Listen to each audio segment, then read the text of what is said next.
انسان کی زندگی میں جو چیزیں اسے بہت زیادہ نقصان دیتی ہیں اور بہت پیچھے چھوڑ دیتی ہیں، دنیاوی معاملات سے لے کر روحانی، اخلاقی، قلبی اور قرب الہی کے معاملات تک کو جو چیزیں نقصان پہنچاتی ہیں، ان میں ایک بڑی چیز غفلت ہے۔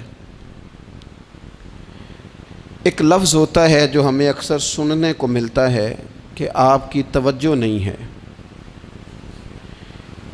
یہ ڈھیر سارے لوگوں کا مطالبہ ہوتا ہے، اہل خانہ بھی مطالبہ کرتے ہیں، کئی موقع پر والدین بھی مطالبہ کرتے ہیں، غرباء بھی مطالبہ کرتے ہیں کہ امیروں کی ہماری طرف توجہ نہیں ہے۔ اور یہ بڑی لازمی سی بات ہے کہ کسی چیز پر جب توجہ رہتی ہے تو وہ چیز بہتر ہو جاتی ہے، اور جب عدم توجہی کا لوگ مظاہرہ کرتے ہیں تو وہ معاملہ خراب ہو جاتا ہے۔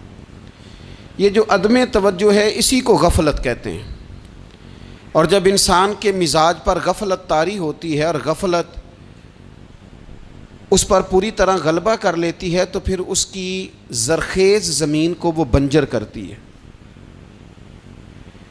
غفلت انسانی دل کے لیے بڑی نقصان دہ چیز ہے اور انتہائی تکلیف اور ضرر کا باعث ہے۔ دلوں پر جو قحط نازل ہوتا ہے، قحط، ویران ہو جاتے ہیں دل، اور جو دلوں پر خشکی نازل ہوتی ہے کہ طبیعتیں خشک ہو جاتی ہیں، یہ غفلت کی وجہ سے ہوتی ہے۔ جو لوگ غافل ہو جاتے ہیں نا، اپنے معاملات کا دھیان نہیں رکھتے، دیکھیں نا، آپ کو کھانا کھاتے بھی غافل نہیں ہونا چاہیے۔ اگر کھانا بھی غیر معتدل کھا لیا جائے تو وہ انسان کی طبیعت کے لیے باعث ضرر بن جاتا ہے، نقصان کا باعث بنتا ہے۔ بات کرتے ہوئے بھی غافل نہیں ہونا چاہیے، کئی دفعہ جملے ایسے نکل جاتے ہیں جو انسان کے لیے پھر شرمندگی کا باعث بنتے ہیں۔ انسان کو غافل ہو کر کوئی کام نہیں کرنا چاہیے، غافل ہو کر، مدہوش اور بے ہوش ہو کر نہیں۔ غفلت دل کو ویران کرتی ہے، طبیعت میں خشکی لاتی ہے۔ غافل کبھی نہ بنے۔ قرآن مجید فرقان حمید نے ارشاد فرمایا کہ اقترب للناس حسابہم، فرمایا لوگوں کے حساب کا وقت قریب آ گیا، وہم فی غفلۃ معرضون، اور وہ ابھی بھی غفلت میں منہ پھیرے ہوئے ہیں۔ ٹائم آ گیا حساب دینے کا، لیکن وہ ابھی بھی غافل ہیں۔ ہمارے جو زیادہ تر نقصان زندگی میں ہوئے ہیں وہ صرف ہماری غفلت کی وجہ سے ہوئے۔ ہم نے چیزوں پر توجہ نہیں دی، چیزیں گڑبڑ ہو گئیں۔ جس آدمی نے پھول لگائے ہوں، پھل لگائے ہوں، کھیتی لگائی ہو، وہ دانہ ڈال کے پانی دے کے فارغ نہیں ہو سکتا، اسے توجہ کرنی پڑتی ہے۔ اور کسی نے کہا تھا مالی جیندے ہون تو پھر بوٹے سوکھدے نہیں۔ اگر موجود ہونا ان کو سینچنے والا، رکھوالی کرنے والا، تو پھر ان کی جڑیں کبھی خشک نہیں ہوا کرتی۔ ہماری جو غفلتیں ہیں یہ بڑی ضرر کا باعث ہیں، نقصان کا باعث، اور مجبوری معاف ہوتی ہے، غفلت معاف نہیں ہوتی۔ اسکول میں پڑھتے تھے، مدرسے میں پڑھتے تھے، تو ایک مجبوری ہو گئی جی، خدا نخواستہ گھر میں کوئی پریشانی ہو گئی تو اساتذہ اس پر سزا نہیں دیتے۔ کوئی خوشی کا موقع ہے گھر میں، فیملی میں کسی کی شادی ہے، اساتذہ اس پر سزا نہیں دیتے۔ لیکن اگر کبھی پتہ چلتا تھا نا کہ یہ گھر سے تو آیا تھا لیکن مدرسے نہیں آیا، یہ اسکول نہیں آیا، رستے میں غافل ہو گیا، تو یہ بات خوفناک تھی۔ یہ قابل سزا جرم تھا کہ تو غافل ہو گیا اپنی پڑھائی سے، تو گھر سے آیا اور یہاں نہیں آیا۔ غفلت قابل سزا ہوتی ہے، مجبوری کی معافی ہوتی ہے۔ ہمارا آج کل جو مسئلہ ہے وہ غفلت کا ہے۔ ڈھیر سارے لوگ ہیں، سمجھدار بھی ہیں، سیانے بھی ہیں، معاملہ فہم بھی ہیں، باشعور بھی ہیں، تعلیم کی ڈگریاں بھی رکھتے ہیں، لیکن اگر ان کی زندگیوں کی تکلیفوں کو دیکھا جائے اور بے آباد روح کو دیکھا جائے اور سجدوں سے ان کی دوری کو دیکھا جائے تو ایک ہی بات سمجھ میں آتی ہے کہ پتہ سارا ہے لیکن لے ڈوبی ہے غفلت، توجہ نہیں کی۔ لائق بچہ بھی نالائق ترین زندگی گزارتا ہے، اس لیے کہ اس کے لائق ہونے کے ساتھ ساتھ اس کا توجہ کرنا بھی تو ضروری ہے نا۔ نرے لائق کا کیا فائدہ اگر وہ محنتی نہیں، اگر وہ توجہ ہی نہیں کرتا، اپنا سبق دھیان سے سنتا پڑھتا ہی نہیں، تو بھی جتنا مرضی لائق ہو پیچھے رہ جائے گا۔ اور کئی نالائق ہوتے ہیں، رٹا لگا کے پاس ہوتے ہیں، پر چلو رٹا تو لگاتے ہیں نا، محنت تو کرتے ہیں نا، جد و جہد تو کرتے ہیں۔ کئی نالائق جد و جہد کے باعث آگے گزر جاتے ہیں، اور کوئی اسی چکر میں رہ جاتے ہیں، میں بڑا لائق ہوں، کل پڑھ لوں گا، پرسوں پڑھ لوں گا، ہفتہ تیاری کر کے پاس ہو جاؤں گا۔ اپنی زندگی سے غفلت کا پردہ اٹھائیں، اور غفلت اس کے لیے فیصلہ کرنے کی ضرورت ہوتی ہے، پلاننگ کرنے کی نہیں، فیصلہ کرنے کی ضرورت ہوتی ہے کہ میں نے اب غفلت کرنی۔ ہم نہ جب بھی کوئی پروگرام بناتے ہیں تو منصوبہ بندی شروع کر دیں، منصوبہ بندی نہ کریں، فیصلہ کریں، کہیں کہ میں نے غافل نہیں ہونا۔ غفلت غرق دنیا کا نام ہے، اپنے آپ کو غفلت سے بچائیں۔ آپ دیکھیں حضرت کعب بن مالک رضی اللہ تعالیٰ عنہ فرماتے ہیں، بخاری میں موجود ہے، فرماتے ہیں کہ جنگ میں پیچھے رہ گیا تھا، میرا خیال تھا کل چلا جاؤں گا، گھوڑے اور سواریاں میرے پاس تیز ہیں، مضبوط ہیں، پرسوں چلا جاؤں گا، تیزی سے بھاگ کے میں پہنچ جاؤں گا، میں قافلے کے ساتھ شامل ہو جاؤں گا، لیکن بس تھوڑی سستی ہو گئی، ذرا غفلت ہو گئی۔ آپ فرماتے ہیں جب سب لوگ چلے گئے حضور علیہ السلام کے ساتھ جہاد میں اور میں پیچھے رہ گیا، تو پھر جب چند دن گزر گئے اور محبوب کے واپس آنے کا ٹائم ہو گیا، تو اب میں غور کرتا سمجھتا تو مجھے مدینے میں یہاں بزدل لوگ نظر آتے، اور کون نظر آتے؟ جو منافق تھے، وہ منافق بزدل دکھائی دیتے، یا مجھے عورتیں اور بچے دکھائی دیتے۔ میں پریشان ہوا، حضور واپس آ گئے۔ جنہوں نے بہانے کیے تھے نا منافقین نے، یہ مجبوری تھی اس لیے نہیں جہاد پہ گئے، یہ جنہوں نے بہانے کیے تھے انہیں مل گئی معافی، اور میں نے سچ بولا، میں نے کہا یا رسول اللہ میں غافل ہو گیا تھا۔ اب کہتے ہیں میں نے جب کہا نا حضور سستی ہو گئی تھی، ذرا غفلت ہو گئی، تو بندہ محبوب سے غافل ہو جائے، بندہ وہیں سے غافل ہو جائے۔ جو دم غافل سو دم کافر، سانو مرشد اے ہو پڑھایا۔ جب کہا نا حضور وہ غلطی ہو گئی، کوئی مجبوری نہیں تھی، تو فرماتے ہیں باقیوں کو معافی مل گئی، میرے ساتھ حضور ناراض ہو گئے۔ ایک دن نہیں، 2 دن نہیں، 50 دن حضور ناراض رہے۔ مدینے کی گلیوں نے مجھے پہچاننا چھوڑ دیا، در و دیوار سے مجھے یوں لگتا تھا کہ میں پردیسی ہوں۔ فرماتے ہیں میں مسجد میں آتا تھا، میں جب محبوب کو دیکھتا تو حضور رخ انور پھیر لیتے، اور مجھے پتا تھا جب میرا چہرہ ادھر ادھر ہوتا تو پھر کریم رحمت کی نظر فرماتے۔ فرماتے ہیں 50 دن مسلسل، پھر مجھے حکم ہوا کہ بیوی بھی بھیج دو، میکے بچے بھی بھیج دو، ننہال یعنی تنہا رہ جاؤ۔ فرماتے ہیں وہ میں نے قید تنہائی کاٹی، لیکن شکر اللہ کا یہ ہے کہ میں سچا تھا، بس ذرا بھول گیا تھا، بس ذرا غفلت ہو گئی تھی۔ تو فرماتے ہیں پھر اللہ تبارک و تعالیٰ نے میرے اوپر فضل یہ فرمایا کہ میری توبہ کا اعلان رب نے قرآن مجید میں فرمایا۔ تو غافل نہ بنے کبھی بھی، ہمارا نا مسئلہ یہ ہے، اور آپ نے ناراض نہیں ہونا، ڈھیر سارے لوگ غافل ہو جاتے ہیں، مالدار بھی غافل ہیں، صاحبان علم بھی الا ماشاء اللہ بہت ساری جگہوں پہ غافل ہیں۔ جن لوگوں کو 4 لوگ جاننے لگ جاتے ہیں، کوئی مقام حاصل ہو جاتا ہے، وہ بھی بہت ساری جگہوں سے غافل ہو جاتے ہیں الا ماشاء اللہ۔ غفلت بڑی تکلیف والا منظر ہے۔ جو لوگ سمجھتے ہیں نا میں اب گڈ بک میں آ گیا ہوں، اب میں اچھا ہو گیا ہوں، اب میرے لیے خیر کہا جاتا ہے، مجھے اچھائی شاید یہ مستقل میرے ساتھ رہے گی، تعریف ہی ہوگی ہمیشہ، وہ بھی غافل ہو جاتے ہیں۔ اور یہ غفلت ٹھیک نہیں ہوتی۔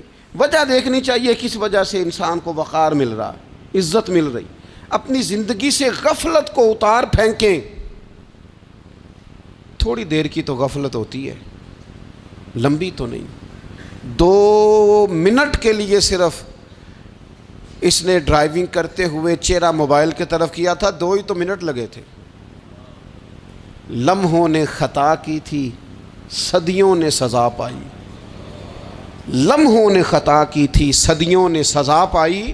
ایک لمحے کے لیے غافل ہوئے تھے اور صدیاں، نسلیں روتی رہ گئیں پیچھے۔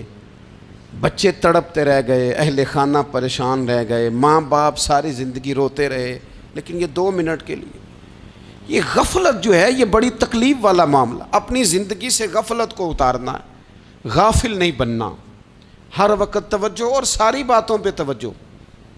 بعض اوقات لوگ ایک طرف توجہ کر کے ایک طرف سے غافل ہو جاتے ہیں. نہ، توجہ ہمہ پہلو رکھنی ہے. ہمارے ذمے جتنے بھی حقوق ہیں ان سب پر توجہ، ہر چیز کا خیال. ایسا نہ ہو کہ عبادت کرتے رہ جائیں اور حقوق العباد ہم سے چھوٹ جائیں، اور حقوق العباد اتنے زیادہ ادا کریں. ایک صاحب مجھے کہنے لگے ایک دفعہ بڑے وثوق کے ساتھ کہنے لگے جی معاذ اللہ ثم نہیں جی ٹائم ملتا پھر نماز دا کی کریے، روزی کمانا بھی تو عبادت ہے نا. تو میں نے کہا آپ نے عبادت کرنا ایک حصہ قبول کیا ہے، آپ نے کل عبادت نہیں قبول کی. عبادت کل ہے، ہمہ پہلو. ایک حصہ آپ قبول کر کے نکل گئے اور باقی آپ نے چھوڑ دی. تو کسی ایک طرف سے بھی غافل نہیں ہونا. جتنی ذمہ داریاں ہیں، جتنی ڈیوٹیاں ہیں، ان سب کا خیال. اور جو بڑا آدمی ہوتا ہے، بڑا گھر میں بڑا ہو، قبیلے میں بڑا ہو، علاقے میں بڑا ہو، ادارے میں بڑا ہو، کلاس میں بڑا ہو، جو بڑا ہے اس کی تو ساری آنکھیں کھلی ہوئی ہونی چاہیے. ایک ایک پر اس کی نظر ہونی چاہیے کہ میری کہاں ضرورت ہے، کہاں مجھے اشک شوئی کرنی ہے، کس کے ساتھ میں نے کس طرح محبت کا رویہ رکھنا ہے. غافل نہ بنے. اچھا جی اب کیسے پتہ چلے گا کہ ہم غافل ہیں؟ یہ کیسے پتہ چلے گا؟ آپ کسی بندے سے بھی پوچھ لیں حالات کیا ہیں تو کہتا ہے اللہ کا شکر ہے کبھی کسی کا دل نہیں دکھایا، اللہ کا شکر ہے جی زمانہ ہو گیا 5 نمازیں پڑھتا ہوں، اللہ کا شکر ہے جی. کیسے پتہ چلے گا غافل ہیں؟ پہلی علامت ہمارے علماء اور صوفیاء نے غافل بندے کی لکھی ہے. اس آئینے میں نے اور آپ نے اپنا آپ دیکھنا ہے. غافل بندے کی پہلی علامت یہ ہوتی ہے کہ وہ دنیاوی کاموں میں چست ہوتا ہے اور اللہ اور اس کے رسول کی فرما برداری میں سست ہوتا ہے. یعنی نماز کے وقت تو اسے نیند ستاتی ہے، پریشانی ہوتی ہے، لیکن اگر کسی جگہ مال مل رہا ہو، پیسے مل رہے ہوں، وہاں جانا ہو تو پھر اسے کوئی چیز بھی تنگ نہیں کر. دنیاوی کاموں میں چست ہوگا، یعنی ٹی وی کے آگے، موبائل کے آگے وہ گھنٹوں بیٹھا ہوا ہے. اور اگر اسے 25 منٹ قرآن پاک سننا پڑ جائے، اگر اسے 20 منٹ دینی محفل میں بیٹھنا پڑ جائے، اگر اسے کہا جائے کہ تو 20 رکعت نماز نفل ادا کر، دنیاوی کاموں میں چست ہے، دینی کاموں میں، یہ غفلت کی پہلی علامت. پھر ذاتی معاملات پہ پیسہ خرچ کرنا ہو تو ڈھیر سارا ہے، کسی غریب کی مدد کرنی ہو تو. وہ ہمارے ایک دوست ہیں، وہ اکثر کہا کرتے ہیں، وہ کہتے ہیں آج کل کسی سے کہنا فلائی کام میں، دینی کام میں، کسی کی مدد میں کچھ 4 پیسے خرچ کرنے ہیں تو لوگ کہتے ہیں ہاتھ تنگ ہے. ہاں کوئی سستا پلاٹ ملتا ہو نا، اور اگر یہ سمجھ آ جائے کہ وہ مجبور ہے بیچارہ بیچنے والا، تو پھر کہتے ہیں میں 2-3 دوستوں کو پھاڑ لے سن. ذاتی کاموں میں جب بندہ چست ہو اور دینی کاموں میں سست ہو تو مطلب یہ ہے کہ بندہ غافل ہے. پہلی علامت غفلت کی. اور غفلت کی دوسری نشانی یہ ہے کہ انسان گناہ کے کاموں کو معمولی سمجھنے لگ جاتا ہے. یہ غافل بندے کی نشانی ہے. گناہ کو معمولی سمجھتا ہے، چھوٹا سمجھتا ہے. آج کل لوگ کہتے نہیں میں کو اکیلا کر رہا ہوں، ساری دنیا ہی کرتی ہے. اور جناب کیا ہو گیا، اگر یہ غلطی ہو گئی تو بندے سے ہو ہی جاتا ہے. گناہ کو معمولی سمجھنا، چھوٹا سمجھنا اور کہنا پھر کیا ہو گیا ہے، انسان سے غلطی ہو جاتی ہے. آپ دیکھ لیں کہ سینکڑوں بیسیوں گناہوں کا بوجھ ہمارے سروں پہ ہوتا ہے، لیکن کوئی ہمارا دبدبہ ہے، کوئی ہماری گفتگو ہے، کوئی ہمارے جملوں میں خود پسندی ہے، کوئی ریاکاری ہے، کوئی تصنع ہے. یہ غافل بندے کی علامت ہے. نبی اکرم صلی اللہ تعالی علیہ وآلہ وسلم نے فرمایا مومن اپنے گناہوں کو پہاڑ کی طرح سمجھتا ہے. یہ بخاری میں حدیث ہے. مومن پہاڑ کی طرح جانتا ہے اور وہ ڈرتا ہے کہ کہیں وہ پہاڑ اس کے اوپر گر نہ جائے، یعنی کہیں مجھے میرے گناہ کی سزا نہ مل جائے. چھوٹے گناہ کو بھی پہاڑ جانتا ہے، یار مجھ سے غلطی ہو گئی، مجھے ٹھیک کر لینی چاہیے، مجھے معافی لے لینی چاہیے، مجھے توبہ کر لینی چاہیے. مومن اپنے اوپر گناہ کو پہاڑ کی جانب سمجھتا ہے. اور حضور علیہ الصلوۃ والسلام فرماتے ہیں کہ یہ جو فاسق اور فاجر ہوتا ہے نا، اللہ کا نافرمان، یہ گناہ کو مکھی کی طرح سمجھتا ہے، یہ سمجھتا ہے میں نے اشارہ کرنا ہے مکھی نے اڑ جانا ہے۔ مومن کی علامت یہ ہے کہ وہ پہاڑ جانتا ہے اگر غلطی ہو جائے تو پہاڑ۔ امام اعظم ابو حنیفہ رحمۃ اللہ علیہ گزر رہے تھے تو بارش ہو گئی تھی اور کوفہ میں کیچڑ تھا، تو آپ نے جو جوتے پہنے ہوئے تھے ان جوتوں سے چلتے ہوئے نا آپ کے پاؤں سے کچھ مٹی اڑی، تو سامنے ایک یہودی تھا، اب اس زمانے میں دیواریں کچی ہوتی تھیں، اس کے دیوار پر جا کے وہ مٹی جو تھی وہ لگ گئی۔ اب امام صاحب بڑے پریشان ہوئے کہ میں نے اس کی دیوار کو آلودہ کر دیا۔ یہاں تو لوگ اپنی اینٹیں رکھتے رکھتے کئیوں کی دیواریں توڑ ہی دیتے ہیں، اور پھر وہ اس پر ماننے کو بھی تیار نہیں ہوتے، تسلیم کرنے کو بھی تیار نہیں ہوتے۔ وہ کہتے ہیں پھر کیا ہو گیا، اب ہمارا یہاں گھر ہے تو ہم نے ٹرالی منگوانی نہیں تھی، ہمارا حق بنتا تھا۔ امام صاحب کے پیروں سے ذرا کیچڑ اڑا، یہودی کی دیوار پہ لگا، اس کی کچی دیوار تھی۔ امام صاحب پریشان ہو گئے، سوچنے لگے کہ اگر میں دیوار سے یہ کیچڑ اتارتا نہیں تو یہ بھی زیادتی ہے، میں نے اس کی دیوار کو گدلا کر دیا، اور اگر میں اتارتا ہوں تو کچھ مٹی اس کی دیوار کی بھی اتر جائے گی، کچی دیوار ہے، یہ بھی زیادتی ہے۔ مومن گناہ کو پہاڑ کی طرح سمجھتا ہے کہ کہیں گر نہ جائے، اس کی بھی کہیں سزا نہ مل جائے۔ امام صاحب نے اس کے دروازے پہ دستک دی، وہ باہر آیا تو اتفاق سے وہ آپ کا مقروض بھی تھا، اس نے پیسے دینے تھے۔ باہر نکلتے ہی کہنے لگا اوہو آپ تو قرض لینے آ گئے، میرے پاس تو ابھی گنجائش نہیں ادا کرنے کی۔ تو امام صاحب کہنے لگے تو قرض چھوڑ، وہ میں نے معاف کیا، میرے سے غلطی ہو گئی ہے، میں آ رہا تھا، لکڑی کے جوتے اس زمانے میں کھڑاؤں لوگوں نے پہنے ہوتے تھے، کہا وہ میرے پیروں سے ذرا کیچڑ اڑا ہے، تیری دیوار پہ لگ گیا ہے۔ اب میں بڑی دیر سے کھڑا سوچ رہا ہوں کہ اگر میں تیری دیوار صاف نہ کروں تو میں نے یہ میلی کر دی، گدلی کر دی، یہ بھی بات درست نہیں ہے، زیادتی، اور اگر میں اسے صاف کرتا ہوں کچی دیوار سے کچھ مٹی اتر جائے گی تو یہ بھی زیادتی ہے، اب تو بتا میں کیا کروں۔ تو بے موسمہ پھل تھا نا یہ، تو بے موسمہ پھل دیکھ کے بندہ حیران ہو جاتا ہے، جو باتیں روٹین میں نہ ہو رہی ہوں وہ ذرا انوکھی لگتی ہیں، بندہ حیران ہو گیا، غور سے امام صاحب کا چہرہ دیکھنے لگا، غور سے چہرہ دیکھنے لگا، اور پھر تھوڑی دیر سوچنے کے بعد کہنے لگا حضور پہلے میں نے دین اسلام کے بارے میں پڑھا اور سنا تھا، آج میں نے دین دیکھا ہے۔ پہلے میں نے سنا تھا کہ دین اسلام اس طرح کا ہے، آج میں نے دین۔ ہم نہ پوری دنیا کے کافروں کو دین سنانا چاہتے ہیں، دکھانا نہیں چاہتے، ہم نیک نظر آنا چاہتے ہیں، نیک بننا نہیں چاہتے، ہم نیک نظر آنا چاہتے۔ نتیجہ کیا نکلتا ہے کہ کچھ عرصے کے بعد پتہ چل جاتا ہے بندہ کس لیول کا نیک ہے، کیا معیار ہے اس کی نیکیوں کا۔ کہنے لگا حضور پہلے میں نے دین سنا تھا، آج دیکھا ہے۔ آپ وہ مٹی کی دیوار پر جو کیچڑ لگ گیا ہے، دیوار کو بعد میں صاف کیجئے گا، پہلے کلمہ پڑھائیں تاکہ میرے اندر کا کفر صاف ہو جائے، اب مجھے مسلمان کر دیں۔ تو غافل آدمی جو ہوتا ہے نا وہ پھر تیسری بات، جب بندہ بہت زیادہ غافل ہو جاتا ہے پھر اعلانیہ گناہ کرنے لگتا ہے۔ ایک گناہ پھر اس کا اظہار گناہ، ایک بندہ حدیث پاک میں آتا ہے ایک بندہ رات کو کوئی غلطی کرتا ہے، اللہ تعالیٰ اس پہ پردہ ڈال دیتا ہے، لیکن وہ سویرے خود لوگوں کو بتاتا پھرتا ہے میں نے یہ کیا، میں نے یہ کیا۔ جب آپ اظہار گناہ کرتے ہیں نا تو سامنے والا بھی دلیر ہوتا ہے، کہتا ہے اس نے کیا میں کر لوں گا تو پھر کیا ہوا۔ ہمارے علماء نے لکھا ہے کسی کی نماز قضا ہو جائے تو کسی کو بتائے نہ، قضا پڑھ ڈالے، اس کا جگہ جگہ ذکر نہ کرے۔ جب آپ کہیں گے نا میری قضا ہو گئی تو آپ کے ساتھ رہنے والا بچہ دوست سمجھے گا یار اس کی قضا ہو گئی ہے تو میری بھی ہو جائے گی تو کیا ہوا۔ گناہ کرنا بھی گناہ ہے اور گناہ کا اظہار بھی گناہ ہے۔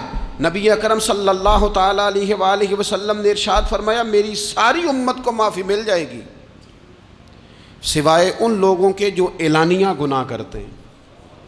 یہ بخاری مسلم دونوں میں حدیث موجود ہے۔ جو اعلانیہ گناہ، جنہوں نے خود ساری دنیا کو گواہ بنا لیا میں نے یہ بھی جرم کیا، یہ بھی کیا، یہ بھی کیا، یہ بھی کیا، خود انہوں نے لوگوں کے، بہت بڑے غافل آدمی کی علامت ہے کہ گناہ کرے اور پھر اوپر سے اعلانیہ گناہ کرے، اتنا بڑا جرم کرے۔ پھر چوتھی علامت اگر ہم دیکھنا چاہیں کہ ہم غافل تو نہیں. تو غافل بندے کی چوتھی علامت یہ ہوتی ہے کہ وہ فضول کاموں میں وقت بڑا ضائع کرتا ہے. فضولیات میں ادھر بیٹھے ہیں ادھر بیٹھے ہیں, یہاں گپ شپ ہو رہی ہے, وہاں موبائل دیکھا جا رہا ہے, پھر کچھ ٹائم ملا ہے تو پھر کہیں دور دراز کسی ہوٹل پہ کھانا کھانے چلے گئے, پھر کچھ ٹائم ملا تو چلو نکلتے ہیں ذرا کوئی ہفتہ سیر کر آتے ہیں, یہاں گپ شپ ہے, فلاں کو ڈسکس کر لیتے ہیں, فلاں کے بارے میں بات کر لیتے ہیں, سیاسی تبصرے کر لیتے ہیں, یہ تھوڑی گفتگو ہو جاتی, چلے محلے داروں پہ تبصرہ شروع کرتے ہیں, کون روٹی زیادہ کھا رہا ہے اور کس کے پاس پیسے زیادہ آ گئے, چلو جا کے پتہ کرتے ہیں. حالانکہ یہ پتہ نہیں کرنا چاہیے تھا, پتہ تو اس کا کرنا چاہیے تھا جو بیچارہ کل سے بھوکا ہے. خبر تو اس کی رکھنی چاہیے تھی جس بیچارے کے گھر میں بچوں کے لیے پہننے کو کپڑے موجود نہیں ہیں. اس پر تبصرہ یہ کرتے ہیں کہ یہ محنت کیوں نہیں کرتے, اور اگر کسی پر اللہ عطا کر دے پھر حساب ضرور لگاتے ہیں کہ ذرا معلومات کرو یہ اتنی جلدی آگے کیسے نکل گئے. غافل بندے کی علامت ہے وقت کا ضائع کرنا اور فضول کاموں میں ضائع کرنا اور بلا وجہ ضائع, اور ایسے سوالات کرنا جن کی ضرورت ہی کوئی نہیں, بالکل ضرورت ہی نہیں, کوئی مطلب ہی نہیں. لیکن ہم لوگ وقت ضائع, یہ غفلت کی علامت, غفلت. اللہ والوں کی علامت کیا تھی؟ ایک بات انہوں نے زندگی میں لے لی, سیکھ لی, پھر ساری زندگی اسی پہ گزار دی. ان کا ارادہ تھا نا کشکول سیدھا کیا. کچھ لوگ ساری زندگی لیکچر قبول لے کے سن کے پھر بھی سمجھنے کو تیار. یہ غافل دل کی علامت ہے. اس لیے نبی پاک صلی اللہ تعالیٰ علیہ وسلم نے فرمایا دو نعمتیں ایسی ہیں جن میں اکثر لوگ غفلت میں ہیں, ایک صحت اور دوسری فراغت. لوگ بلا وجہ وقت ضائع کرتے ہیں. اللہ نے صحت دی ہے, کسی خیر کے کام میں لگائیں. اگر آپ کے پاس فارغ وقت ہے تو قرآن پاک کو یاد کریں, ترجمہ اور تفسیر سے پڑھیں, محبوب پاک علیہ السلام کی احادیث کو یاد کریں, اللہ والوں کی باتیں سنیں. وقت ملے تو عبادات میں لگائیں, نوافل میں لگائیں, تلاوت میں لگائیں, ذکر اذکار میں لگائیں, اور پھر اللہ مزید توفیق عطا کرے تو کسی کے بھلے میں وقت لگائیں. گلی سے کوئی کانٹا اٹھائیں, کوئی روڑا اٹھائیں, کوئی کسی کی مدد کریں. لیکن یہ غافل ہونے کی علامت ہے کہ اپنے وقت کو ضائع کرنا. اور پھر اسی طرح غفلت کی پانچویں علامت یہ ہے کہ اگر بندے کو دنیا سے پورا پیار ہو جائے, یعنی شب قدر میں بھی آ کے کہتا ہے یا اللہ کبھی پیسے دے دینا, شب برات والے دن بھی کہتا ہے کہ مالک اگر کبھی کوئی ایسا سبب لگ جائے نا, یعنی بیت اللہ شریف کے سامنے کھڑے ہو کے بھی اگر اس نے مال ہی مانگنا ہے وہاں بھی اس نے یہی سوال کرنا ہے, حب دنیا اتنی غالب آ جائے. تو یہ غافل ہونے کی علامت. دنیا ضرورت ہے, مقصد نہیں ہے. دنیا کی حاجت ہے, مقصد نہیں ہے. یہ مقصود نہیں. اور جب لوگ فقط دنیا کے مال کو, دولت کو, نبی پاک علیہ السلام نے فرمایا وہ لعنتی ہے جو درہم اور دینار کا بندہ بن گیا ہے, پیسوں کا بندہ بن گیا ہے. مل جائے تو خوش ہوتا ہے, نہ ملے تو تکلیف میں آ جاتا ہے. یہ غافل بندے کی علامت. مومن تو وہ ہوتا ہے کہ دولت رزق حلال ضرور کماتا ہے تاکہ کسی کے آگے ہاتھ نہ پھیلانا پڑے, کوشش ضرور کرتا ہے, پر دنیا کو جیب میں جگہ دیتا ہے, دل میں نہیں دیتا. اس کی جگہ جہاں ہے اسے وہاں رکھتا ہے, اسے دل میں جگہ. دل تو ایک ہے, اس میں رب و رسول کو بسائیں گے یا کسی اور کو بسائیں گے. تو حب دنیا یہ غافل ہونے کی بہت بڑی علامت ہے. پھر اسی طرح جو بندہ رب کریم کو جانتا نہیں نا وہ بھی غافل ہو جاتا ہے. ایک تو جو یہ نہیں نہ جانتا کہ رب کریم سزا دے گا, مجھے دیکھ رہا ہے, اسے نہ اونگ آتی ہے نہ نیند آتی ہے, جو اس کی معرفت نہیں رکھتا کہ میرا رب ہر وقت مجھے دیکھ رہا ہے, وہ بھی غافل ہو جاتا ہے. جسے پتہ ہونا کہ مجھے دیکھ رہا ہے وہ غافل نہیں ہوتا. اور جو یہ سمجھ لیتا ہے نا کہ شاید معاذ اللہ ثم, اس یقین کو پکا نہیں کرتا, وہ غافل ہو جاتا ہے. اور ایک جو یہ نہیں نہ جانتا کہ رب مہربان کتنا ہے وہ بھی غافل ہو جاتا ہے. مجھے بتائیے سب سے زیادہ تو بندہ اس کے دروازے پہ جاتا ہے نا جو سب سے زیادہ مہربانی کرنے والا ہو, اس دروازے سے بندہ اٹھتا ہی نہیں. تو جس کو یہ یقین ہو جائے نا سب سے زیادہ کرم فرمانے والی ذات اللہ رسول کی ہے, وہ کبھی رب رسول سے غافل نہیں ہوتا. وہ کبھی اللہ رسول کا دروازہ چھوڑ کے نہیں جاتا، وہ کبھی کسی اور جگہ جا کے پناہ تلاش نہیں کرتا۔ جسے پتہ چل جائے نا وہ کریم کتنا ہے، مہربان کتنا ہے۔ ملا رومی رحمت اللہ علیہ فرماتے ہیں بہت بڑا مجرم تھا ایک بندہ، بہت بڑا گناہگار تھا، بت کو پوجتا تھا، تھک گیا، ساری رات بت کے سامنے کھڑا تھا، معاذ اللہ یا صنم یا صنم یا صنم کہتے، تھک گیا، نیند آ گئی، اونگ آ گئی۔ جب پوری طرح نیند آ گئی اور دماغ پہ نیند قبضہ کرنے لگی تو اس کے منہ سے نکل گیا، صنم صنم کہہ رہا تھا نا، نکل گیا یا صمد، او بے نیاز مالک۔ رب کریم نے فرشتوں سے فرمایا دوڑ کے جاؤ، جو کہتا ہے اسے دے دو۔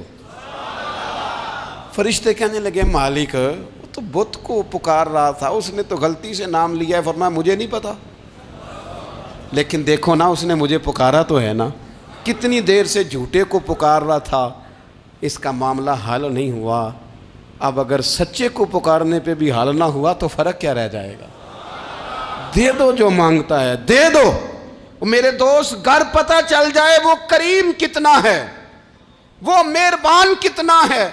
میرے رسول پاک علیہ الصلوۃ والسلام نے تو فرمایا تیری آنکھ سے اگر اس کے خوف سے اتنا آنسو بھی نکل گیا جتنا مچھر کا پر ہوتا ہے، تو جس طرح بھینس کے تھنوں سے نکلا ہوا دودھ واپس تھنوں میں نہیں نہ جاتا، جو اتنا بھی روئے نہ روئے اللہ کے خوف سے، وہ بندہ دوزخ میں نہیں جائے گا۔ تھوڑی دیر کے لیے ڈر جائے اپنے رب سے، آئے تو صحیح۔ عدم معرفت غفلت پیدا کرتی ہے، تو آ تو صحیح، وہ تو کریم ہی بڑا ہے، وہ تو مہربان ہی بڑا ہے۔ حضرت زنیرہ رضی اللہ تعالی عنہ حضور کی صحابیاں ہیں۔ ایام جو مکے کے تھے مسلمانوں پر بڑی آزمائش کے تھے، انہیں بڑا مارا کفار نے، اتنا مارا کہ ان کی بینائی چلی گئی، نظر آنا بند ہو گیا۔ کافروں کی عورتوں نے تانا دیا کہ تو نے ہمارے بت چھوڑے ہیں نا، تو دیکھنا تیری بینائی چلی گئی۔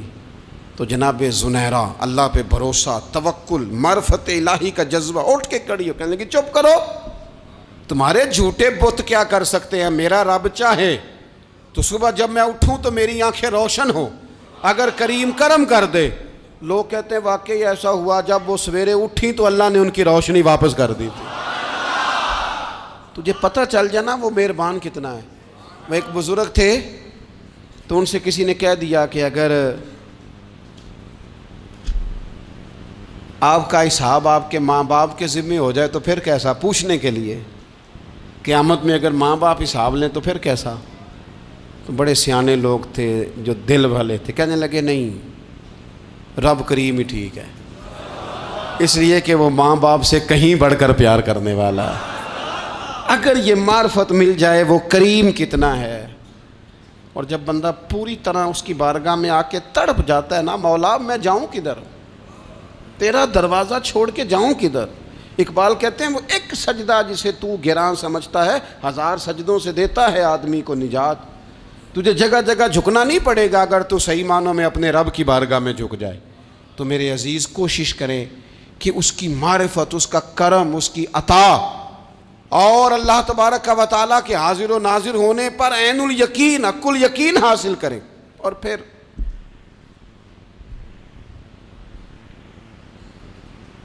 آٹھویں بات یہ ہے کہ غافل لوگوں کی صحبت بھی بندے کو غافل کر دیتی ہے۔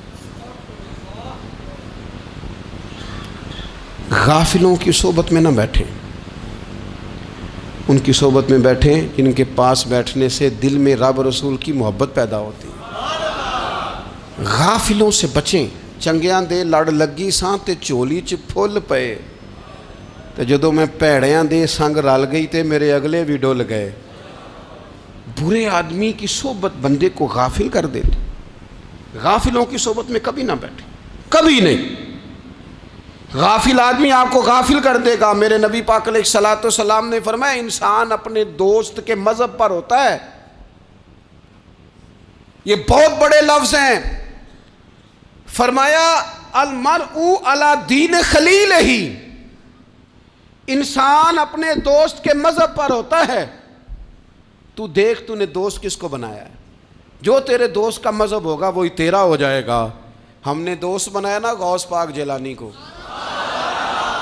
ہم نے یاری لگائی ہے نا داتا علی اجمیری سے، ہماری نسبت ہے نا معین الدین اجمیری سے، ہمارا تعلق ہے نا بہاؤالدین زکریا ملتانی سے، ہمارا رشتہ ہے نا حضرت مجدد الفسانی سے، ہم ماننے والے ہیں نا اعلیٰ حضرت بریلوی کے، ہمارا تعلق ہے کبھی جماعت علی سے کبھی مہر علی سے، ہمارا ان سے تعلق ہے تو صبح شام ہماری زبان پہ رہتا ہے بالغ العلا بکمالہ کشف الدجی بجمالہ حسنت جمیع خصالہ صلو علیہ وآلہ۔ ان سے تعلق جڑا ہے نا تو کئی دفعہ تنہائیاں تڑپا دیتی ہیں اور تڑپ کے کہتے ہیں آج سکھ متران دی ودھیری ہے، آج سکھ متران دی، سکھ کہتے ہیں اڈیق کو، متر کہتے ہیں محبوب کو، اج سکھ متران دی ودھیری ہے، اے کیوں دلڑی اداس گھنیری ہے، لوں لوں وچ شوق چنگیری ہے، اج نینا لائیاں کیوں جھڑیاں، سبحان اللہ سبحان اللہ سبحان اللہ۔ پہلے کہتے ہیں سکھ متران دی ودھیری ہے یعنی اداس ہوں، پھر حضور کے جلووں پہ نظر کرتے ہیں، کہتے ہیں سبحان اللہ سبحان اللہ، ماں اجملہ کا ماں احسانہ کا ماں اکملہ کا، اور پھر فوراً کہنے لگے او کتھے مہر علی، او کتھے مہر علی، کتھے مہر علی تے کتھے تیری سنا، اب ایکھو مشتاق اکھیں کتھے جاڑیاں، بلغ العلا بکمال کشف الدجی بے، اور میرے اعلیٰ حضرت کہنے لگے سرور کہوں کہ مالک و مولا کہوں تو، باغ خلیل کا گل زیبا کہوں تجھے، تیرے تو وصف عیب تناہی سے ہیں بری، حیران ہوں میرے شاہ میں کیا کیا کہوں تجھے۔ غافل آدمی کی علامت ہے برے لوگوں کی صحبت میں، خبردار ان کے پاس نہ بیٹھنا جن کے پاس بیٹھنے سے تمہارے دلوں میں اولیاء اللہ اللہ کے بندوں کی عداوت پیدا ہو، خبردار خبردار ان کے پاس نہ بیٹھنا جن کے پاس بیٹھنے سے تمہارے دلوں میں حضور کی اولاد پاک کے بارے میں شک پیدا ہو، خبردار اس شخص کے پاس نہ بیٹھنا جو امام حسین ابن علی کے بارے میں کوئی کمزور بات کرتا ہو، بچنا، خبردار اس سے بچنا جو حضور کے صحابہ کے بارے میں بات کرے، بچنا بچنا اس سے، جو سیدنا ابو بکر صدیق کے بارے میں کوئی، دیکھو کیا مقدر ہیں صدیق و فاروق کے، جن کے گھر ہی رحمتوں کے خزینے میں، بھلا کیا کہا نبی پاک، حضور نے فرمایا میرے اوپر جس نے نیکی کی تھی بدلہ دے دیا ہے، یہ جو میرے ابو بکر صدیق ہے نا، ان کو میں اللہ کی بارگاہ میں لے جاؤں گا، کہوں گا مالک تو ہی بدلہ عطا فرما۔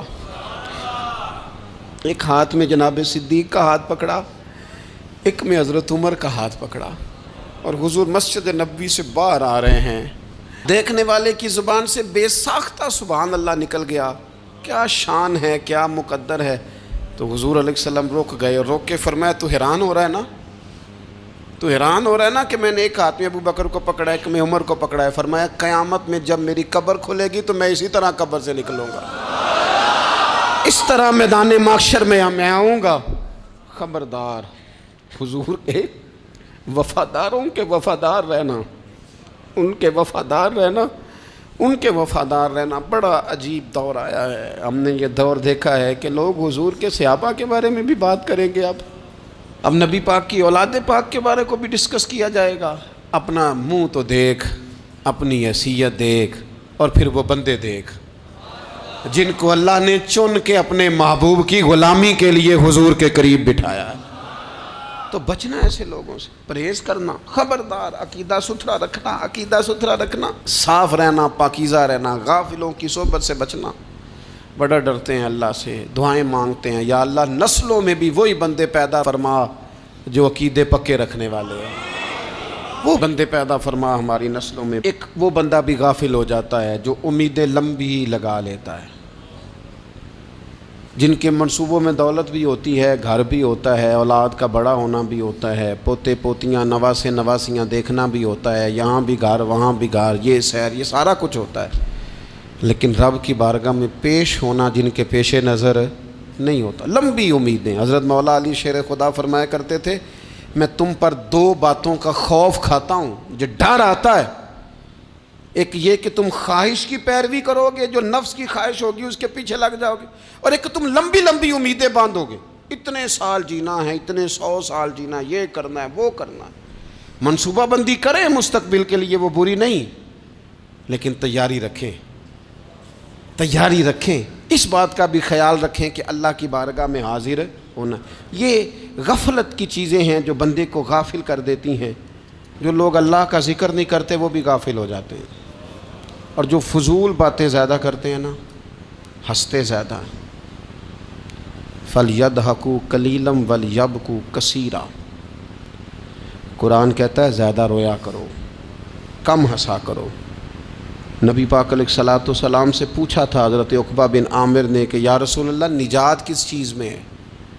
تو نبی پاک علیہ الصلوۃ والسلام نے فرمایا ایک تو اپنی زبان قابو میں رکھو، دوسرا فرمایا اپنے گھر میں ٹھہرے رہو، تمہارا گھر تمہارے لیے کافی ہو، فضول نہ نکلو گھر سے، اور تیسرا فرمایا اپنی خطاؤں پہ رویا کرو۔ کثرت کلام اور فضول کلام اور بلا وجہ یہ بندے کو غافل کرتا ہے، دل کو سخت کرتا ہے۔ یہ چند چیزیں ہیں جو انسان کو غفلت میں ڈالتی ہیں۔ اپنے آپ کو ان چیزوں سے بچائیں اور غفلت کو توڑیں۔ آپ کے ذمے، میرے ذمے جو حقوق العباد ہیں ان کا پتہ کریں، جو اللہ رسول کے حقوق ہیں ان کی خبر دیکھیں، ہماری جو ذمہ داریاں ہیں ہم کس طرح انجام دے رہے ہیں اس پر توجہ کریں، اپنے معاملات کو ٹھیک کریں۔ ہم انسان ہیں، کوتاہیاں تو رہ جائیں گی، لیکن جب کوشش کریں گے تو پھر رب تعالیٰ مدد بھی فرمائے گا۔ ایک بات اور کرنی ہے، ایک تو میں نے عرض کیا غفلت کو توڑنا، ایک دوسری بات قرآن مجید کا ایک سبق اور، جب غفلت توڑنی ہے تو پھر لازمی طور پر ایک کام کرنا پڑے گا۔ میں نے یہ عرض کیا تھا کہ پلاننگ نہیں کرنی، فیصلہ کرنا ہے۔ تو فیصلہ کرنا ہے تو کرنا کیا ہے؟ پھر قرآن حکیم نے سورہ بقرہ میں کہا فاستبقوا الخیرات، یعنی تم نیکیوں کی طرف دوڑو، جلدی جلدی نیکیاں کرو، فٹافٹ، دیر نہ کرو۔ فٹافٹ سے مراد یہ نہیں کہ نیکی جلدی جلدی کر جاؤ، یعنی ٹال مٹول نہ کرو خیر کے کام میں، کل کریں گے، پرسوں کریں گے، عمرہ کر رہے ہیں پھر نیکی ہیں، حج کر رہے ہیں پھر نیکی ہیں، بچے بیال ہوں پھر میں نیک ہوں، یہ تھوڑا سا یہ کام ٹال مٹ۔ فاستبقوا الخیرات، نیکیوں کی طرف دوڑو، جلدی کرو، بھاگو۔ نبی پاک صلی اللہ تعالیٰ علیہ وسلم نے فرمایا 5 چیزوں کو 5 چیزوں سے پہلے غنیمت جانو۔ حضور علیہ الصلوۃ والسلام فرمانے لگے ایک تو تم جوانی کو نہ بڑھاپا آنے سے پہلے پہلے غنیمت سمجھ لو۔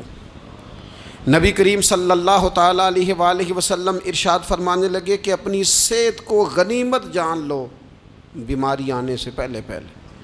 پھر حضور علیہ الصلوۃ والسلام فرمانے لگے اگر اللہ نے تمہیں مال دیا ہے، وسعت دی ہے، تو نیکی کر لو، خرچ کر لو اللہ کے راستے میں، خدا نہ خواستہ تم پر غریبی آ جائے۔ اور پھر حضور سید عالم صلی اللہ تعالیٰ علیہ وسلم فرمانے لگے اگر تمہیں اللہ نے کچھ فراغت دی ہے، بہت زیادہ مصروف نہیں ہو، تو غنیمت جان لو، جلدی سے نیکی کر لو قبل اس کے کہ تم مشغول ہو جاؤ۔ اور 5ویں بات حضور نے بیان کی، فرمایا زندگی کو غنیمت جانو، موت آنے سے پہلے پہلے جلدی سے نیکی کر لو۔ نیکی کے لیے ساری زندگی منصوبہ بندی نہ کرتے رہو، نیکی کے لیے دیکھو نا، ہماری زندگی میں یہاں دنیا میں رہ کے چند منٹوں میں وہ نیکی کی جا سکتی ہے جو قیامت کے بعد صدیوں کا ہمارا فائدہ کرے گی، صدیوں کا فائدہ کرتے نہیں۔ پلاننگ کر رہے ہیں، منصوبہ بندی کر رہے ہیں، بس تیاری کر رہے ہیں، بس حضرت آپ دعا کر دیں، اللہ تعالیٰ دعائیں بھی قبول فرمانے والا ہے، لیکن جو نیکی نصیب ہوتی ہے اسے جلدی سے کر گزریں، اسے فٹافٹ کریں۔ میں ایک گاؤں میں گیا، اب تو خیر وہ دور نہیں رہا، یہ 10-15 سال 20 سال پہلے نا جو نوجوانوں کی مصروفیات ہوتی تھیں ان میں سے ایک مصروفیت یہ ہوتی تھی کہ گندم لے کے چکی پہ جانا ہے، آٹا پسوا کے لانا ہے۔ یہ ایک بڑی، چونکہ سبھی گھروں کے اندر سال کے لیے گندم سٹاک کر لی جاتی تھی، تو گندم لے کے جانا یہ ایک ڈیوٹی ہوتی تھی۔ ایک نوجوان ایک گاؤں میں، اس کی مجھے تعریف سننے کو ملی، تو ایک بوڑھی اماں کہنے لگی یہ تو بڑا نصیباں والا ہے، سارے دا آٹا پیا لے ہوندا ہے۔ اور آتے جاتے پوچھ لیتا ہے کہ اماں کوئی کہنے لگی میرے بچے باہر ہوتے ہیں، یہ مجھے دوائی بھی لا دیتا ہے شوگر کی، میں مریضہ ہوں۔ یعنی خیر جتنی ہو سکے، جتنی۔ میرے ایک سنگی ہیں تو سڑک پہ کوئی بندہ کھڑا ہوتا ہے نا، اللہ تعالیٰ انہیں سلامت رکھے، بندہ کھڑا ہوتا ہے تو کہتے ہیں میں اس سے پوچھ لیتا ہوں بابا جی کدھر جانا ہے، فلانی جگہ جانا ہے، تو کہتے ہیں میں موٹر سائیکل پہ بٹھا لیتا ہوں۔ بندہ دیکھ کے مجھے سمجھ آ جاتی ہے ضرورت مند ہے، کوئی چور نہیں، کوئی ڈاکو نہیں، ضرورت مند ہے۔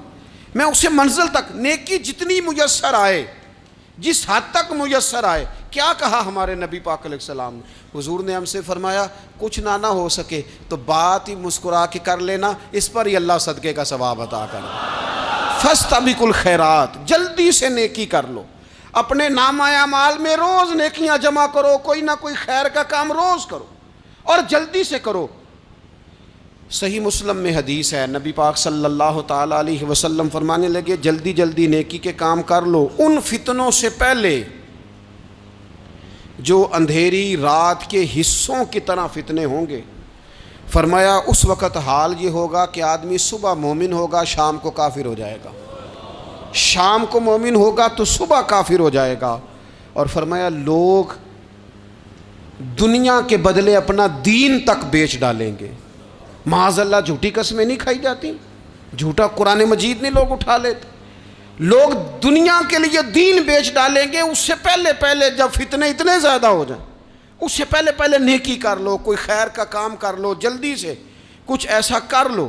حضرت عقبہ بن حارث رضی اللہ تعالیٰ عنہ فرماتے ہیں یہ دیکھیں ہمارے نبی پاک علیہ السلام کی سیرت کیا ہے، حضور کا اسوہ کیا ہے، نبی پاک علیہ السلام ہماری تربیت کس طرح کرتے ہیں۔ حضرت عقبہ بن حارث رضی اللہ تعالیٰ عنہ کہتے ہیں ہم نے نبی پاک علیہ السلام کے ساتھ نا عصر کی نماز پڑھی، یہ صحیح بخاری میں موجود ہے۔ فرماتے حضور سلام پھیرتے ہی فوراً اٹھ کے گھر تشریف لے گئے۔ یہ ہمارے لیے نا انوکھی بات تھی، غیر متوقع تھی، پہلے کبھی ایسا ہوا نہیں۔ سلام پھیرا نماز کا، حضور جلدی سے تشریف لے گئے۔ اب ہم حیران تھے اور حیرت انگیز طور پر حیران تھے کہ کریم اتنی جلدی تشریف لے گئے۔ تھوڑی دیر ہوئی حضور واپس آ گئے تو محبوب پاک علیہ السلام فرمانے لگے گھر میں نا ایک چھوٹی سی ڈلی، ایک چھوٹا سا ٹکڑا سونے کا پڑا تھا، مال آیا تھا سارا صدقہ کر دیا، وہ تھوڑا سا پڑا تھا، اچانک مجھے یاد آیا وہ تو پڑا رہ گیا۔ تو حضور فرمانے لگے میں نے کہا کہیں ایسا نہ ہو جائے کہ ساری رات گزر جائے اور میرے گھر میں پڑا ہی رہ جائے، میں جلدی سے جا کے اسے خیرات کر دوں۔ میں نے خیرات کیا پھر میں واپس آ گیا ہوں۔ جلدی سے نیکی، جلدی سے نیکی کر لی جائے۔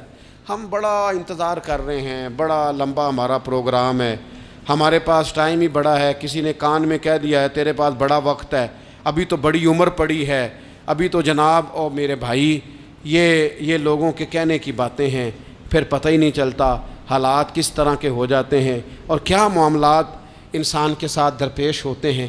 جتنی خیر میسر آئے، جتنا بھلا میسر آئے، جتنی انسان کو توفیق ملے۔ میں نے بزرگوں کو دیکھا، اپنے اصحاب کو، پہلے وہ خدام سے کہتے کہ میں سونے لگا ہوں اور پابند کرتے لوگوں کو کہ فلاں وقت، بزرگوں کو میں نے دیکھا اپنے، وہ پابند کرتے لوگوں کو کہ فلاں وقت میں موجود ہوں گا آنا، خود پابند فرماتے۔ اور پھر جب بیدار ہوتے نا تو سب سے پہلے خدام کو بلا کے پوچھتے کوئی مہمان تو نہیں آیا؟ وہ جناب آپ نے خود ہی تو پابند فرمایا فلاں دن آنا۔ کہنے لگے چل یار اگر کوئی آیا تو مجھے ملا لو، میری ملاقات کرا لو۔ کیوں؟ اس لیے کہ دور سے آیا ہے، مجھ سے ملنے آیا ہے، کوئی خیر کی بات سیکھنے آیا، چلو میرے نامہ اعمال میں کوئی نیکی جائے گی، کچھ نہ کچھ خیر جمع کر لی جائے، کچھ نہ کچھ ڈیوٹی کر لی جائے، کچھ کام کریں اور جلدی سے کریں۔ حضرت جابر ابن عبداللہ انصاری رضی اللہ تعالیٰ عنہ بیان کرتے ہیں، یہ بھی بخاری میں موجود ہے، کہتے ہیں ایک صحابی نا نبی پاک علیہ السلام کی بارگاہ میں حاضر ہوئے غزوہ احد کے موقع پر، اور حال ان کا یہ تھا کہ وہ کھجور کھا رہے تھے اور کھجور انہوں نے منہ میں رکھی ہوئی تھی۔ حضور کی بارگاہ میں حاضر ہوئے اور عرض کرنے لگے یا رسول اللہ صلی اللہ تعالیٰ علیہ وسلم اگر میں شہید کر دیا جاؤں تو کہاں جاؤں گا؟ حضور فرمانے لگے جنت میں۔ تو کہتے ہیں انہوں نے جو کھجور منہ کے اندر تھی نا وہ انہوں نے نگلی نہیں، اندر نہیں لے گئے، اس کو باہر نکالا اور دوڑ کے آگے بڑھے اور جنگ کرنی شروع کر دی۔ اور لڑتے لڑتے شہید ہو گئے۔ کیا سبق دیا انہوں نے؟ سبق یہ دیا کہ نیکی کرنے میں اتنی دیر بھی نہیں کرنی جتنی کھجور کھانے میں دیر لگتی ہے۔ جلدی سے نیکی کرنی ہے، فٹافٹ نیکی کرنی، اس کے اندر ٹال مٹول نہیں کرنا۔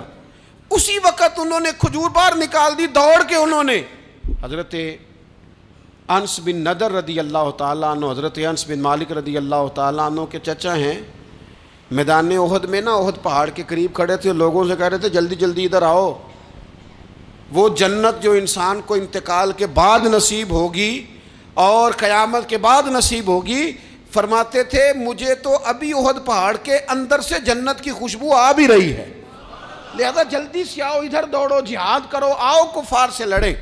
تو نیکی میں دیر نہیں کرنی، جو نیکی میسر آتی ہے، جس کو میسر، ماں باپ میسر ہیں تو خدمت کر لیں، اہل خانہ ہیں تو حسن سلوک کر لیں، اللہ نے اولاد دی ہے تو اچھی تربیت کر لیں، دوست ہیں تو خیر خواہی کر لیں، اگر آپ کو اللہ رمضان عطا کرتا ہے تو زیادہ سے زیادہ اس کی عبادت کر لیں، اگر نظر ٹھیک ہے تو تلاوت زیادہ سے زیادہ کر لیں، زبان چلتی ہے تو رج رج کے مدینے والے محبوب پہ درود و سلام پڑھ لیں، اللہ تعالیٰ کا ذکر کر لیں، جلدی سے خیر جمع کریں، اپنے وقت کو ضائع نہ کریں۔ یہ آج کا سبق ہے۔ ایک تو ہم نے فیصلہ کرنا ہے کہ بس غفلت نہیں، اب غفلت، اب انشاءاللہ اللہ اللہ کرنی ہے، اب کوئی خیر کا کام کرنا ہے۔ میرے حضرت کا ایک جملہ کبھی نہیں بھولنا، فرمایا کرتے تھے زمین کے اوپر کام، نیچے جا کے آرام۔ یہ چھوڑ دیں اتنے گھنٹے سونا ہے تو یہ کرنا ہے تو میری نیند میں دخل کوئی نہ ڈالے، پھر سوتے ہی رہ جائیں گے، سوتے ہی رہ جائیں۔ زمین کے اوپر کام اور نیچے جا کے جاگنا ہے، جاگ لے افلاک کے سائے تلے، پھر حشر تک سوتا رہے گا خاک کے سائے تلے۔ اب جاگ لے افلاک کے سائے کے نیچے، جاگ، کھول آنکھیں، ہر وقت کا سونا، ہر وقت سونا، ہر وقت جو اپنے آرام کی فکر کرنا، اس سے نکل آئیں اور اچھا کھانا اور اچھا پہننا اور بس اپنی مرضی کی زندگی من چاہی جینا، اس سے باہر آئیں۔ فیصلہ کریں، فیصلہ کہ اب غفلت نہیں کرنی، اگر اللہ نے کوئی صلاحیت دی ہے تو اسے دین کے کام پہ لگانا ہے، کوئی ڈیوٹی کرنی ہے، کوئی خدمت کرنی ہے۔ دیکھو خدمتیں ہو رہی ہیں، صدیق اکبر مال دے رہے ہیں، عثمان غنی مال دے رہے ہیں، مولا علی نے تلوار پکڑی ہے، میدان میں جا رہے ہیں، فاروق اعظم گلی گلی نگر نگر رسول اللہ کے دین کی پہرے داری کر رہے ہیں، حضرت جناب سیدنا سلمان فارسی ابو ذر غفاری حضور کی مسجد میں جھاڑو دے رہے ہیں، اور بلال حبشی وہ نبی پاک کی مسجد میں اذان پڑھتے پڑھتے رب نے اتنا عروج فرمایا کہ کعبے کی چھت پہ کھڑے ہو کے بھی اذان پڑھنی شروع، انہوں نے اذان دے دی۔ تو کوئی کام کرنا ہے، غفلت کو توڑنا ہے اور نیکی کرنی ہے، ذرا جلدی جلدی خیر کا کام کرنا ہے، نہیں ایسے نہیں، فٹافٹ۔ کیسے جی؟ فٹافٹ۔ تو فٹافٹ کام کریں خیر کا، جلدی جلدی۔ تو یہ خیر کا کام فٹافٹ، جلدی جلدی اور بڑی جلدی اور دوڑ دھوپ کے، اور جب آپ کرتے جائیں گے نا تو پھر اللہ تعالیٰ مواقع بناتا جائے گا۔ آپ سے میری اپیل ہے، بالخصوص میرے ساتھ جو وابستہ سنگی ہیں، جو پیار کرنے والے ہیں، دو باتیں آج آپ نے لے کے جانی ہیں گھر۔ یہی لنگر ہے، یہی آپ کے لیے دعا ہے، یہی ہمارے بزرگوں کا فیض ہے، یہی نصیحت ہے کہ آپ نے یہ دو باتیں لے کے جانی ہیں۔ غفلت توڑ دینی ہے، فیصلہ کرنا ہے کہ آج کے بعد غافل نہیں ہونا، اور دوسری یہ بات لے کے جانی ہے کہ نیکی جلدی جلدی، فٹافٹ فیصلہ، فٹافٹ نیکی، ایک کر کے پھر انشاءاللہ دوسری کر کے پھر انشاءاللہ تیسری کر کے پھر انشاءاللہ چوتھی، یہ شروع کرنی ہے، اور آپ دیکھیں گے اللہ تعالیٰ مہربانی فرمائے گا، مدد کرے گا۔